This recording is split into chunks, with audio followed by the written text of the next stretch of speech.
Good morning, my dear students. Last time we discussed exercise 5.3, question number 7. In this video, we start new topic, factorization. Okay, factorization. Factorization is the process of finding the factor of the given expression. तो factorization क्या है? ऐसे process है जिसमें हम factor find करते हैं दिए गए क्वेश्चन के, एक्सप्रेशन के। तो क्लियर करते हैं हम इसको। जैसे कि हम जानते हैं कोई क्वेश्चन है हमारा 6 है, तो 6 के फैक्टर क्या हुए? 2 इंटू 3, तो 2 and 3 is factor of 6। Okay, and 2 multiply with 3 product, 6 is product. Okay, तो हमारे यहाँ पे फैक्टर निकालने हैं, मतलब किन नंबर्स या किन क्वेश्चन को मल्टीप्लाई करने पे गिवन क्वेश्चन मिला है, दिया गया क्वेश्चन हमारा आया है, किसका मल्टीप्लाई करने पे, तो वो जिनका मल्टीप्लाई हम करते हैं वो होते हैं फैक्टर। ठीक है, तो ये एक हमने एग्जांपल दिया है, लेकिन हमारे क्वेश्चन जो है वो अलजेब्रा से रिलेटेड है। अब हम करते हैं question exercise 5.4। First question is MCQ। Find the product of x plus Y, X minus Y and X square plus Y square is. तो यहाँ पे इन सभी का प्रोडक्ट निकालना है। तो प्रोडक्ट मतलब ये क्या है? फैक्टर है, क्योंकि इनका फैक्टर का मल्टीप्लाई करने पर ही क्या आता है? प्रोडक्ट आता है। तो हमें एक्सप्रेशन निकालना है कि इनका मल्टीप्लाई करने पे क्या आएगा। तो सॉल्व करते हैं फर्स्ट MCQ को। तो यहाँ पे हमने सारे मल्टीप्लाई में लिख दिए, X plus Y, X minus Y, X square plus Y square. तो हम जानते हैं जब दो ब्रैकेट एक प्लस का और एक माइनस का होता है तो उनका जो प्रोडक्ट है, उनका जो सॉल्यूशन है वो आता है a square minus B square. मतलब ये आइडेंटिटी क्या है? इन दोनों का मल्टीप्लाई करने पर ये आंसर आता है। तो यहाँ पे हम देखते हैं कि आगे वाला जो ब्रैकेट है प्लस और माइनस का है, तो इन दोनों का मल्टीप्लाई करने पे क्या आएगा? तो X square minus Y square, क्योंकि ये आइडेंटिटी लग गई एक्स स्क्वायर वाई स्क्वायर वाली, ए स्क्वायर माइनस बी स्क्वायर वाली।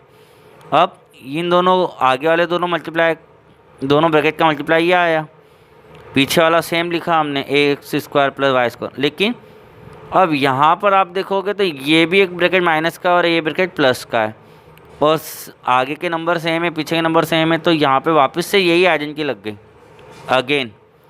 तो ए स्क्वायर माइनस बी स्क्वायर लिखेंगे, मतलब यहाँ पे ए क्या रहा? तो अंदर का ए है एक्स स्क्वायर, मतलब कि एक्स स्क्वायर का स्क्वायर, डबल स्क्वायर हो गया है ना।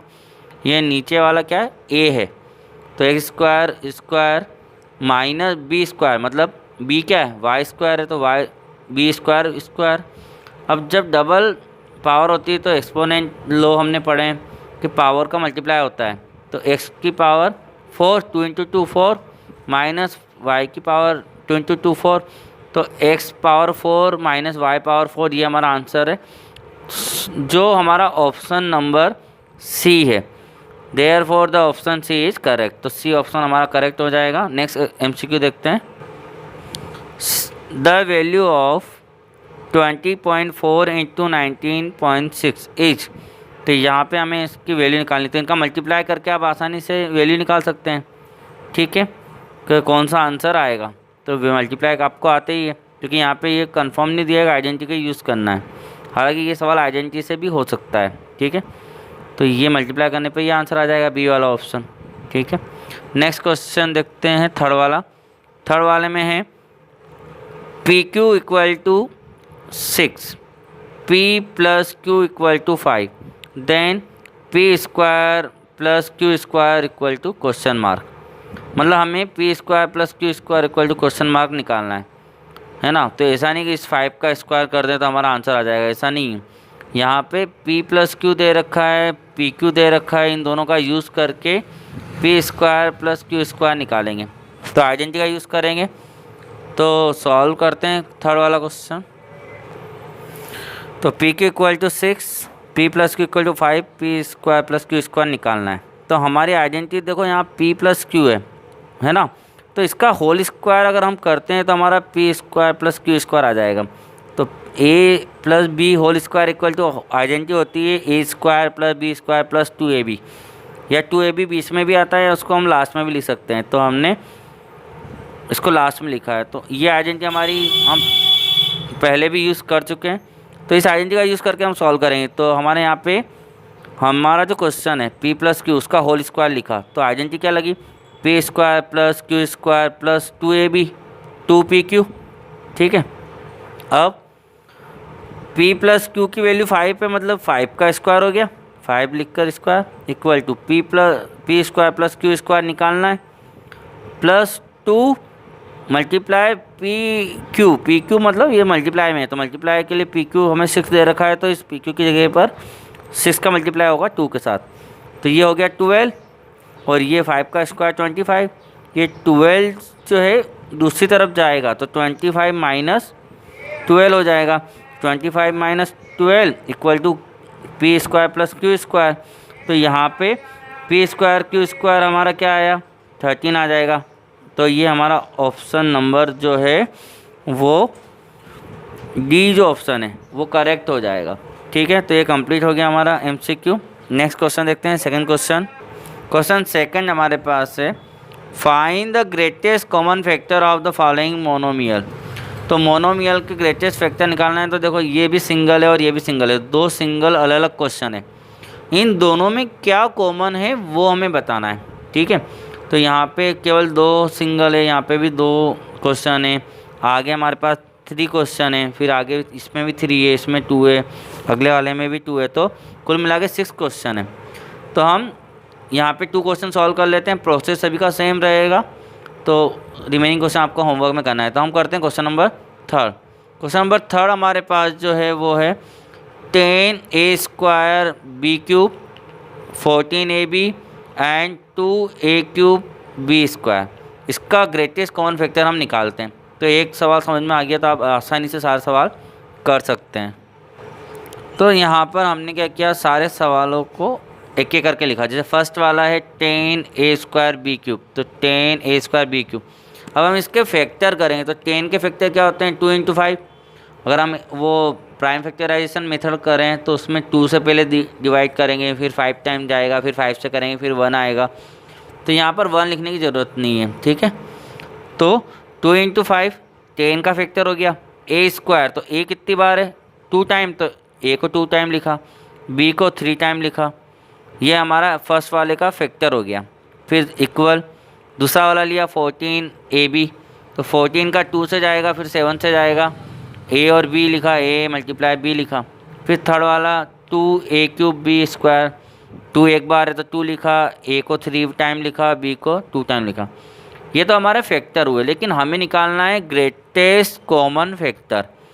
तो ग्रेटेस्ट मतलब कि जो जितना भी ज़्यादा से ज़्यादा मिल सकता है वो। तो देखो फर्स्ट वाले में 2 है, सेकंड वाले में भी 2 है, थर्ड वाले में भी 2 है, तो तीनों में 2 है तो 2 लिखा। फिर फर्स्ट वाले में 5 है, क्या 5 सेकंड और थर्ड में है नहीं, तो 5 कहीं नहीं मिल रहा।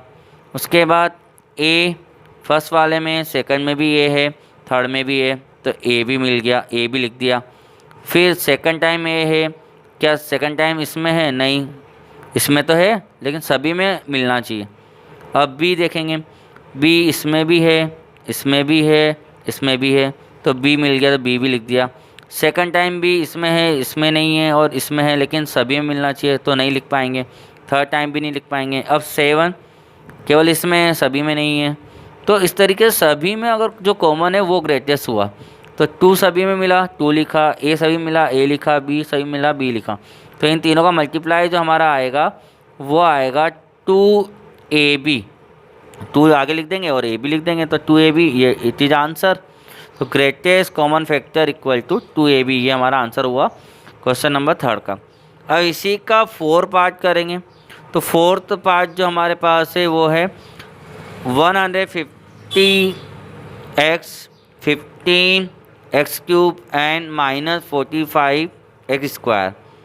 इसमें हमें इस सवाल को इसलिए लिया क्योंकि यहाँ पे माइनस आ रहे हैं, तो माइनस वाले सवाल कैसे होता है वो भी आपको सीखना है। तो यहाँ पे हमारा क्या हो रहा है, पहले तो माइनस को -1 के साथ अलग ले लो, सेपरेट कर लो। जब भी कहीं माइनस आपको नज़र आ जाए तो -1 के साथ उसको अलग कर लो। तो माइनस को हमने -1 के साथ अलग कर लिया। अब बचा क्या, अब 150 बचा है, तो 150 के फैक्टर करेंगे। तो 150 के फैक्टर हम इस तरीके से कर लेंगे कि 2 का जाएगा, तो 2 का 0 है तो 2 का जाएगा, 7 टाइम 14, 1 बचेगा तो 10 हुआ तो 5 टाइम 75 टाइम, फिर 3 का जाएगा 75 में 2 टाइम, 6 और 1 15, फिर 5 का जाएगा, फिर 5 का जाएगा 1 टाइम। तो ये हमारे फैक्टर निकाल लिए। अब हम यहाँ पे क्या करेंगे, इन फैक्टरों को -1 तो हमने लिख दिया था, ठीक है। अब 150 का फैक्टर क्या हुआ, 2 3 5 5, और x एक बार है तो x लिख दिया। उसके बाद 15 के फैक्टर क्या हुए, 3 और 5, वो फैक्टराइज कर लेंगे हम। x को 3 टाइम लिख दिया, माइनस है तो -1 लिखा। 45 का क्या हुआ, 3 × 3 × 5, और x को 2 टाइम लिखा। वापस से ग्रेटेस्ट कॉमन फैक्टर है, मिलाएंगे तो -1 कहीं मिल रहा है, सभी में नहीं मिल रहा है, तो -1 माइनस को छोड़ देंगे। फिर 2 को देखेंगे तो 2 यहाँ है, सेकंड में नहीं है, थर्ड में नहीं है, छोड़ देंगे। 3 यहाँ पर भी है, यहाँ पर भी है और यहाँ पर भी है, तो 3 को लिखा सबसे पहले। फिर 5 यहाँ भी है, यहाँ भी है, यहाँ भी है, 5 भी लिख दिया। फिर x यहाँ पर भी है, यहाँ पर भी है, यहाँ पर भी है, तो x भी लिखा। लेकिन फर्स्ट वाले के सारे हो गए, सेकंड वाले में अगर हमारे पास 2x और है तो ऊपर नहीं है, तो और कुछ भी कॉमन नहीं है ना। तो 3 5 और x कॉमन है, बस इन तीनों में मिलना चाहिए। तो 3 और 5 का मल्टीप्लाई 15 और x तो 15x। तो ये हमारा क्वेश्चन ओवर हो गया। नेक्स्ट क्वेश्चन देखते हैं, क्वेश्चन नंबर 3, ठीक है। थर्ड क्वेश्चन है हमारा, factorise each of the following. यहाँ पर हमारे पास 11 क्वेश्चन है, 11 में से हम 3 क्वेश्चन करेंगे, रिमेनिंग आपको होमवर्क में करना है, ठीक है। तो बच्चों यहाँ पे हमारे 2 टर्म साथ में, पहले वाले में क्या था, सिंगल सिंगल अलग अलग थे, एंड बीच में आया था, अलग अलग थे, सारे सेपरेट थे, तो वहाँ ग्रेटेस्ट कॉमन फैक्टर निकाला। लेकिन फैक्टराइज ईच, यहाँ पे दोनों के बीच में प्लस या माइनस आएगा, 2 आएंगे या 3 नंबर आएंगे, ठीक है। तो हम सॉल्व करते हैं। तो पहले फर्स्ट क्वेश्चन सॉल्व करते हैं, इससे आपको और क्लियर हो जाएगा। 6abc - 9a²c, इसका हम फैक्टराइज सॉल्व करते हैं।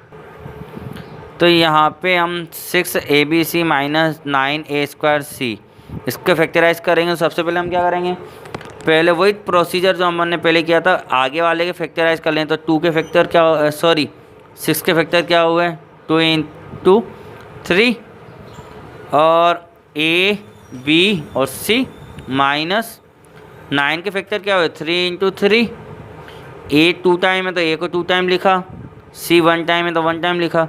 अब हम देखते हैं कि कॉमन क्या है, वही ग्रेटेस्ट कॉमन वाला। आगे से 2 है, पीछे 2 है क्या, नहीं। आगे 3 है, पीछे 3 है, यस, तो 3 कॉमन आ गया, 3 बाहर आ जाएगा। आगे a है, पीछे a है क्या, यस, तो a भी बाहर आ गया। पीछे आगे b है, पीछे b नहीं है, तो b कॉमन नहीं ले सकते हैं। आगे c है, पीछे भी c है क्या, तो c बाहर आ गया। और कुछ मिल रहा है, नहीं ना। तो आगे वाले में से सारे मिला के देखना है कि पीछे क्या क्या मिलता है, बस इतना सा करना है। तो आगे और पीछे जब दोनों में मिल जाए, पीछे से आगे नहीं देखना है, आगे वाले सारे मिला लो, जो जो मिलता है उसको बाहर ले लो। अब ब्रैकेट लगा लो। अब क्या मिला, क्या क्या मिला, वो तो सब बाहर आ गया, 3ac। क्या बचा हुआ है, तो 2 बचा हुआ है, तो 2b बचा है तो b, तो 2b, माइनस है तो माइनस, क्या बचा हुआ है, तो एक 3 बचा हुआ है तो 3, और एक a बचा हुआ है तो a, तो 3 है, c तो बाहर आ गया। तो जो बाहर आ जाएगा वो लिखेंगे नहीं, जैसे एक 3 बाहर आ गया था, a भी बाहर आ गया, c भी बाहर आया, तो ये हम लिखेंगे नहीं। जो रिमेनिंग है 3 और a है, तो 3a लिखेंगे, तो ये ब्रैकेट के अंदर आ जाएगा। ब्रैकेट क्लोज करेंगे, ये हमारा फैक्टराइज हो गया। Question complete. नेक्स्ट क्वेश्चन देखते हैं। अब क्वेश्चन नंबर 5 देखते हैं। a² x - 4ax + 3ax², इन यहाँ पे हमने 3 नंबर का हमें फैक्टराइज करना है, ठीक है। तो प्रोसीजर वही रहेगा, फर्स्ट वाले के फैक्टर करेंगे। तो a² x - 4ax + 3ax², तो यहाँ पर हमें a² मतलब a को 2 टाइम लिखा, x को 1 टाइम लिखा, माइनस 4 के फैक्टर होगा 2 × 2, a को 1 टाइम, x को 1 टाइम, प्लस 3 1 टाइम लिखेंगे, a 1 टाइम लिखेंगे, x² है तो x को 2 टाइम लिखेंगे। अब सभी में मिला के देखेंगे तो देखो आगे वाले के अकॉर्डिंग a मिल रहा है, कोई नंबर तो मिल नहीं रहा है, a मिल रहा है, a इसमें भी है, a इसमें भी है, a बाहर आ गया। फिर सेकंड a यहाँ पर है, सेकंड a यहाँ पर नहीं है, सेकंड a यहाँ पर नहीं है, क्योंकि है ना प्लस और माइनस से हमारी टर्म सेपरेट हो जाती है। मतलब प्लस इस पूरे में मिला के देखेंगे, फिर प्लस के बाद ये अलग हो गया, इस सवाल में मिला के देखेंगे, ठीक है। तो प्लस माइनस के सवालों में मिला के देखेंगे तो सेकंड ए नहीं मिल रहा है, फिर एक्स यहाँ मिल रहा है, इस सेकंड टर्म के अंदर भी एक्स मिल रहा है, थर्ड टर्म में भी एक्स मिल रहा है, तो एक्स भी बाहर आ गया। तो एक तो ए मिला था और एक एक्स मिला था। अब फर्स्ट वाला पूरा कंप्लीट हो गया। अब हम कुछ भी नहीं मिलाएंगे क्योंकि सेकंड थर्ड से हमें कोई मतलब नहीं है, हमें फर्स्ट के अकॉर्डिंग सारे देखना है। ब्रैकेट लगाया, फर्स्ट वाले में क्या रह गया है, ए रह गया, तो ए लिखेंगे माइनस, यहाँ पे दोनों 2 नहीं मिले, मतलब 2 और 2 का मल्टीप्लाई फिर से हो जाएगा, तो 4 बचा है, ये बाहर आ गया, ए मिल गया था, एक्स मिला, ये बाहर आ गया, फिर प्लस, तो प्लस लगा दिया। 3 बचा है तो 3, और ए और एक्स मिला था तो बाहर आ गए, तो एक्स बचा है तो एक्स, मतलब 3x बचा हुआ है। तो a x bracket a minus 4 plus 3x, it is a factorise of this question. Okay, तो ये हमारा फैक्टराइज हो गया है। एक लास्ट क्वेश्चन देखते हैं हम, आज के वीडियो का लास्ट क्वेश्चन है क्वेश्चन नंबर 11। तो 11 क्वेश्चन हमारे पास है 3p² y² minus 6pyx plus 9x³ p। इस सवाल में हमें दो तरीके से कर रहे हैं। एक तो हम थोड़ा सा डायरेक्ट कर रहे हैं, मुझे लगता है आपको डायरेक्ट भी समझ में आ सकता है अगर हम थोड़ा सा, क्योंकि बड़ी क्लास में आप डायरेक्ट करोगे, है ना, इससे फैक्टराइज करने की ज़रूरत नहीं है। अगर आपको समझ में ना आए तो आप वही फैक्टराइज करके कर सकते हो। तो देखो डायरेक्ट कैसे होगा, यहाँ 3 है, यहाँ 6 है, यहाँ 9 है, तो पहले तो ये सोचें तीनों में किसका मल्टीप्लाई जाता है। तो हम जानते हैं 3 का इसमें भी जाएगा, इसमें भी जाएगा, इसमें भी जाएगा, ठीक है। तो हम 3 को कॉमन ले सकते हैं, ये हमने क्वेश्चन नोट किया है, ये क्वेश्चन नोट किया है। अब हम जानते हैं तीनों में 3 का मल्टीप्लाई जा रहा है तो 3 कॉमन ले सकते हैं, कम से कम संख्या लेनी है, मतलब जिसका मल्टीप्लाई जा सकता है। जैसे अब 3 के बाद और किसी का जाएगा ही नहीं, है ना, क्योंकि अगर 6 का लेंगे तो इसमें जाएगा, लेकिन इन दोनों में नहीं जाएगा। 9 का लेंगे तो इसमें जाएगा, इन दोनों में। तो इन तीनों में चला जाए उस संख्या को लेना है। तो 3 का जा रहा है तो 3 बार आ गया। अब p² यहाँ पे p मिल रहा है, यहाँ पे p मिल रहा है, यहाँ पे p मिल रहा है, तो p की पावर कम वाली देखनी, मतलब ज़्यादा से ज़्यादा देखनी, तो यहाँ पे p² है, और यहाँ p और यहाँ p है, तो सबसे कम वाली पावर क्या है, p है। तो p जो 1 टाइम पावर है वो सभी में मिल रही है, तो p भी बाहर आ गया, तो 3p बाहर आ गए। अब y यहाँ मिल रहा है, यहाँ मिल रहा है, लेकिन यहाँ नहीं है, तो y तो मिलेगा नहीं। तो अब बचा क्या है, तो ब्रैकेट लगाया, यहाँ p² से p बाहर आया था, 3 बाहर आ गया, p² है 2 बार है, उसमें से 1 बार बाहर आया तो 1 बार बचा, और y² बचा, माइनस 6 में से 3 बार आया है, तो जो बार आता है उसका डिवाइड होता है। जैसे 3 की टेबल में 6 कितनी बार आता है, 2 टाइम, तो 2 बचा हुआ है, p बाहर आ गया, तो y और x बचा, तो 2yx प्लस 9 में से 3 बार आया, 3 बार आया मतलब डिवाइड होगा, 3 का डिवाइड मतलब 3 कितने में 9 कब आता है, 3 टाइम, तो 3 बचा, x³ बचा हुआ है, और p बाहर आ गया, ठीक है। तो ये हमारा ब्रैकेट क्लोज हो गया। तो ये आंसर है। एक और तरीका वही पुराना, अगर आपको ये समझ में ना आए तो इस तरीके से तो आप कर ही सकते हैं। क्या करेंगे, ये बेसिक तरीका, इससे भी करोगे तो कोई गलत नहीं होता है, ऐसे भी आप कर सकते हो। तो 3p² y², तो पहले 3 लिखा, फिर p को 2 टाइम लिखा, y को 2 टाइम लिखा, ठीक है, माइनस, उसके बाद माइनस, अब 6 के फैक्टर क्या हुए, 2 × 3, p y और एक बार है तो p yx, प्लस 9 के फैक्टर क्या हुए, 3 × 3, और 3x जो है वो 3 टाइम है, तो x को 3 टाइम लिखेंगे और p को 1 टाइम लिखेंगे। अब वापस से सभी में अगर हम मिलाएं तो हमें पता है कि p सभी में मिल रहा है और 3 सभी में मिल रहा है, तो 3 यहाँ पर भी है, यहाँ पर भी है, यहाँ पर भी है, आगे वाले में, तो 3 को बाहर ले लिया। फिर p यहाँ पर भी है, यहाँ पर भी है, और लास्ट वाले में भी p है, तो p को ही बाहर ले लिया, तो 3p बाहर आ गया। अब क्या बचा है, आगे वाले में ये डबल p है, तो डबल p किसी में ही नहीं है, y है तो y 2 में है, लेकिन लास्ट वाले में नहीं है, तो 3p मिलेगा। अब क्या बचा हुआ, तो एक p बचा है और y² बचा है, y दोनों बचे हैं, तो y² फिर से लगा देंगे, माइनस 3 बाहर आ गया, तो क्या बचा है, 2 बचा हुआ है, y और x बचा है, तो 2yx प्लस अब यहाँ पे 3 बाहर आ गया था और p बाहर आया, तो क्या बचा है, 3 बचा है और एक्स क्यूब बचा है, तीनों एक्स बचे हैं तो एक्स क्यूब। तो कुल मिला के हमारा ये जो आंसर है वो आ गया वो पुरानी मेथड से। ठीक है, तो इस तरीके से भी आप कर सकते हो। तो thank you very much. Next question हम अगले वीडियो में डिस्कस करेंगे।